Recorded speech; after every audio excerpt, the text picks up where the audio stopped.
Everyone, this is Poonam. Welcome to my YouTube channel BEd classes by Poonam Sharma. इस session के अंदर आज हम डिस्कस करने वाले हैं BEd second year knowledge and curriculum paper 1 unit 3 के 3 और 4 यूनिट के इंपॉर्टेंट क्वेश्चंस को और उसके साथ उसके आंसर्स को डिस्कस करने वाले हैं। आज हमारी ये मैराथन क्लास 3rd है, ठीक है। उसमें आज और ये पार्ट 2 है हमारा। ओके, इससे पहले मैं आपको मैराथन क्लास 1 और मैराथन क्लास 2 के पार्ट 1 पार्ट 2 ऑलरेडी करा चुका। ये हमारी मैराथन क्लास 3 है, इसमें हमने पार्ट 1 और पार्ट 1 ऑलरेडी हो चुका है और आज हम पार्ट 2 को कवर करेंगे। ओके, सेशन को स्टार्ट करने से पहले जो बच्चे मेरे चैनल पर नए आए तो जल्दी से चैनल को सब्सक्राइब कर दे ताकि आपको बीएड एग्जाम से इंपॉर्टेंट अपडेट क्लासेस का नोटिफिकेशन टाइम पर मिल जाए। सेशन पसंद आता है सेशन को लाइक करें और अपने फ्रेंड्स बीएड ग्रुप में शेयर करें, ठीक है। जितना आप शेयर करोगे उतना ही मैं आपको कंटेंट प्रोवाइड कराऊंगी, ठीक है। तो आप प्लीज़ चैनल को ज़रूर शेयर किया कीजिए और सेशन पसंद आता है सेशन को ज़रूर लाइक किया कीजिए, ठीक है। मैराथन क्लास 3 पार्ट 1 में हमने डिस्कस किया था कि करिकुलम क्या है, करिकुलम के मीनिंग, नेचर, ऑर्गेनाइजिंग करिकुलम के components, basis, principle of curriculum construction को डिस्कस किया था और हमने different approaches to curriculum theory को भी क्वेश्चन नंबर 2 को भी डिस्कस किया था। फिर क्वेश्चन नंबर 3 में मैंने आपको लास्ट क्लास में इसके आंसर प्रोवाइड करा दिए थे डिस्क्रिप्शन बॉक्स में। Difference between curriculum and syllabus में क्या अंतर है। आज हम करिकुलम एज अ प्रोडक्ट और करिकुलम एज अ प्रोसेस को डिस्कस करेंगे। ओके, एनसीएफ भी लास्ट क्लास में इसके आंसर्स आपको प्रोवाइड करा दिए गए थे डिस्क्रिप्शन में। और आज हम डिफाइन करिकुलम क्या होता है, इसके इंपॉर्टेंस और कौन कौन से स्टेप्स इन्वॉल्व किए जाते हैं करिकुलम के निर्माण के लिए। फिर आज हम डिस्कस जो करने वाले हैं मोस्ट इम्पॉर्टेंट, या आपके एग्जाम के लिए बहुत ही ज़्यादा इंपॉर्टेंट है, कई करिकुलम चेंज क्या होता है, ठीक है। डिस्क्राइब द नीड, इसकी नीड क्या है, इसकी ज़रूरत क्यों होती है करिकुलम परिवर्तन करने की, और कौन कौन से फैक्टर जो इसको इफेक्ट करते हैं, ठीक है। क्वेश्चन नंबर 2 जिन बच्चों को नहीं समझ आ रहा है, ठीक है, तो इसको छोड़ दीजिए, ठीक है। और question number 3 what are the components of curriculum development, ठीक है, कौन कौन से कंपोनेंट्स है पाठ्यक्रम के विकास के लिए। Describe the importance and curriculum development की क्या क्या इंपॉर्टेंस, उसको आज हम डिस्कस करेंगे, ठीक है। सबसे पहले हम डिस्कस करने वाले हैं पाठ्यक्रम विकास के घटक कौन कौन से और पाठ्यक्रम विकास के महत्व क्या है। पाठ्यक्रम होता क्या है, ठीक है। सबसे पहले आपको पता होना चाहिए कि पाठ्यक्रम होता है क्या। सबसे पहले आप पाठ्यक्रम की डेफिनेशन देंगे, ठीक है। पाठ्यक्रम क्या है, ओवरऑल कोर्स ऑफ स्टडी है जहाँ पर बच्चों का विकास के लिए और उसके लिए एकेडमिक और नॉन एकेडमिक एक्टिविटीज़ को इंक्लूड किया जाता है, ठीक है। तो पाठ्यक्रम के अंतर्गत हम क्या करते हैं, प्लानिंग करते हैं कि हम करिकुलम कैसा डेवलप करेंगे, उसकी क्या क्या रिक्वायरमेंट है, हम उसके गोल्स को निर्धारित करते हैं और नॉलेज को डिज़ाइन करते हैं और किन किन विधियों द्वारा हम असेसमेंट करेंगे, आकलन करेंगे एक इंडिविजुअल का और एक ग्रुप का। तो यही हमारा क्या है, करिकुलम डेवलपमेंट कहलाता है, ठीक है। पाठ्यक्रम का विकास है कि एक निरंतर चलने वाली प्रक्रिया है जो कभी भी समाप्त नहीं होती। वह प्रक्रिया कहाँ से आरंभ हुई, इसकी किसी को भी जानकारी। शिक्षण से संबंधित आवश्यकता की जानकारी छात्रों की उपलब्धियों द्वारा प्राप्त होती है जिनके शिक्षक प्राप्त करने का प्रयास करते हैं। परीक्षण के माध्यम से ये जानकारी ये होती है कि सीमा किस उद्देश्यों तक पहुँची है और प्राप्ति हुई है। इनको अन्य शब्दों में हम कह सकते हैं कि सीखने के अवसर के नियोजन, प्लानिंग करना द्वारा छात्रों के व्यवहार में विशिष्ट परिवर्तन लाना और परीक्षण, ठीक है, टेस्टिंग या एग्जाम के माध्यम से ये जानना कि नियोजन किस सीमा तक अपेक्षित परिवर्तन हो। जो हमने प्लानिंग की है, ठीक है, इन सभी के माध्यम से जान सकते हैं कि वो प्लानिंग कितनी सक्सेसफुल हुई है और बच्चों में क्या चेंजेस आए हैं।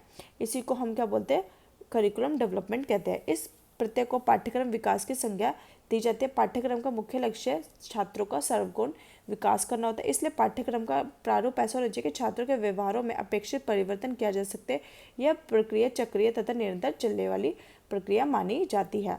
अब पाठ्यक्रम विकास के घटक कौन कौन से हैं। पहला घटक है आपका टीचिंग एम्स, ठीक है, शिक्षण का क्या उद्देश्य है। पाठ्यक्रम विकास करने के लिए हमें सर्वोत्तम विकास हेतु उद्देश्यों का प्रतिपादन करना होता है कि हमें ज्ञात हो कि हमें किस दिशा में आगे बढ़ना है, ठीक है। सबसे पहले क्या निर्धारित किए जाते हैं कि हमें कौन से उद्देश्यों की प्राप्ति की जाती है। फिर उन उद्देश्यों की प्राप्ति के लिए कौन से टीचिंग मेथड यूज़ की जाते हैं, ठीक है। फिर उसके बाद टेस्टिंग की जाती है और फिर उसके बाद प्रतिपुष्टि फीडबैक दिया जाता है। ओके, अब हम पाठ्यक्रम के घटक को पढ़ेंगे कि पहला जो घटक है वो आपका टीचिंग एम्स है कि पाठ्य विकास करने के लिए हमें सर्वप्रथम विकास हेतु का प्रतिपादन करना होता है ताकि हमें ये ज्ञात हो कि हमें किस दिशा में आगे बढ़ना है। ये उसके क्या कंपोनेंट्स है। अनुदेशनात्मक प्रारूप इंस्ट्रक्शन फॉर्मेट शिक्षा के उद्देश्य सुनिश्चित करने के लिए किया जाता है। बालकों को किस प्रकार हमें इंस्ट्रक्शन देनी है कि शिक्षण विधियों तथा पाठ्य वस्तु की सहायता से इस प्रकार के अवसर एवं परिस्थितियाँ उत्पन्न की जाए और जिनसे बालक भली प्रकार से अधिगम कर सके। फिर उसके बाद क्या करना है, हमें मूल्यांकन करना है। पाठ्यक्रम विकास की चक्रीय प्रक्रिया का तीसरा चरण मूल्यांकन या परीक्षण करना है ताकि यह जांचा जा सके कि समस्त शिक्षण विद्या व पाठ्य पुस्तक प्रयोग की सीमा तक उपयोगी सिद्ध हुआ है या नहीं हुआ है। फिर है प्रश्न पोषण मतलब फीडबैक। पाठ्यक्रम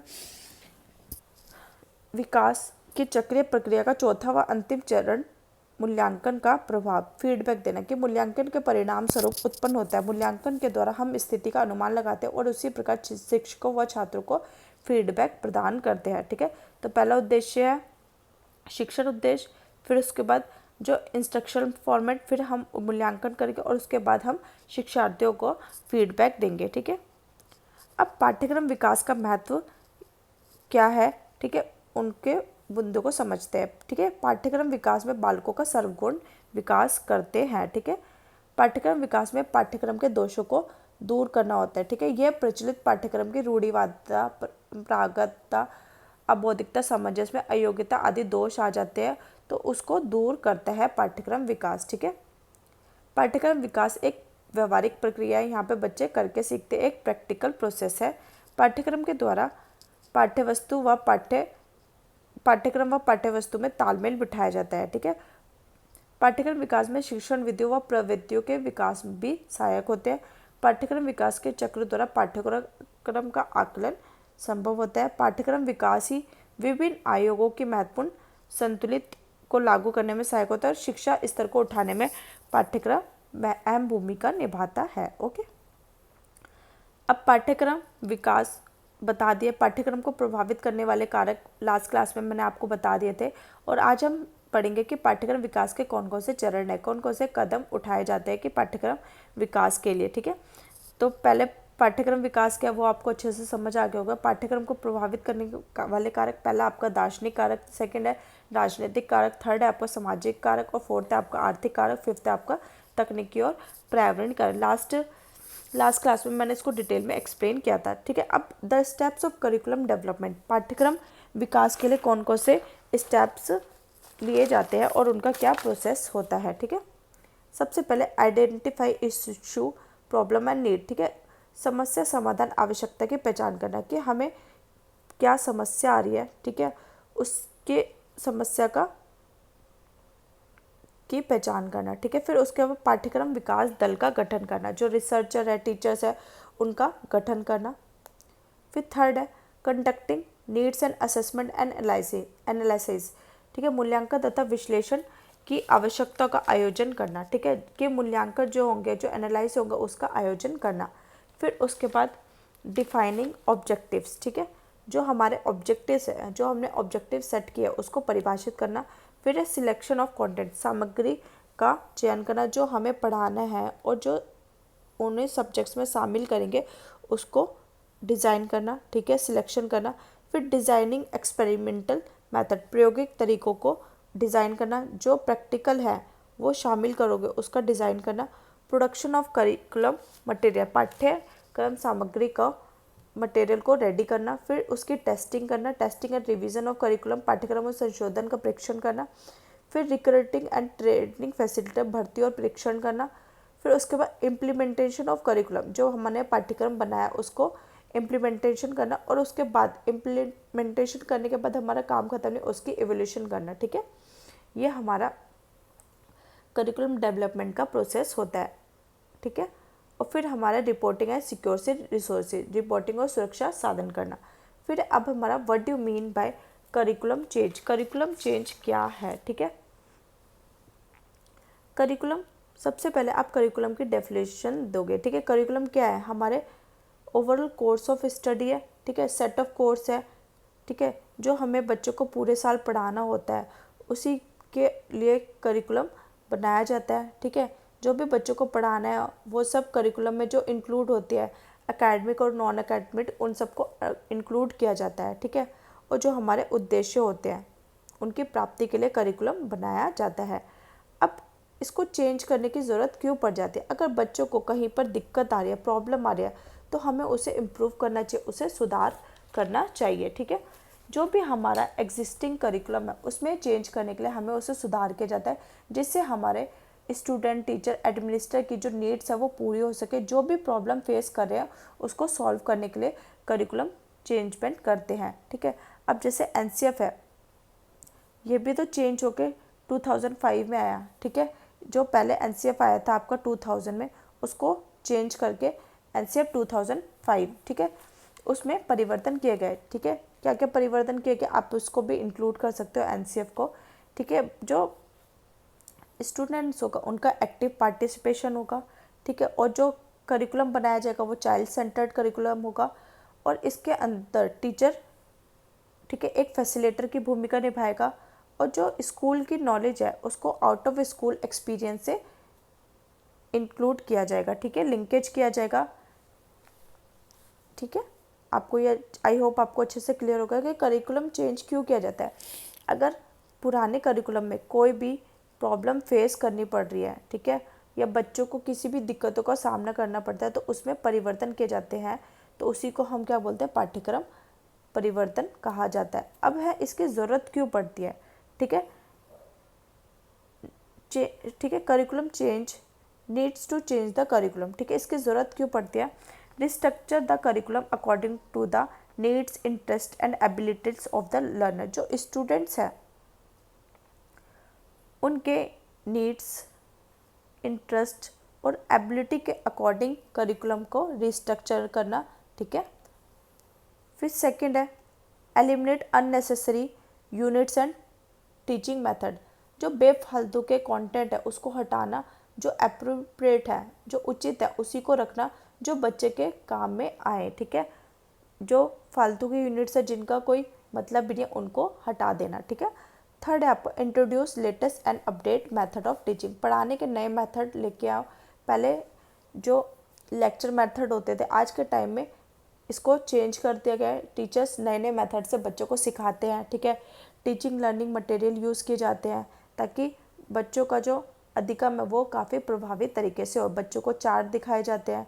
ठीक है, स्मार्ट क्लासेस प्रोवाइड करी जाती है, और बच्चों को रियल लाइफ से कनेक्ट किया जाता है, जिससे बच्चों का अधिगम अच्छे तरीके से हो। ठीक है, fourth the correlate students theory and clinical learning practices. ठीक है, बच्चों को कोरिलेट किया जा सके। ठीक है, मतलब इसलिए करिकुलम में चेंजेस किए जाते हैं कि बच्चे अपनी रियल लाइफ से कनेक्ट करके सीखें।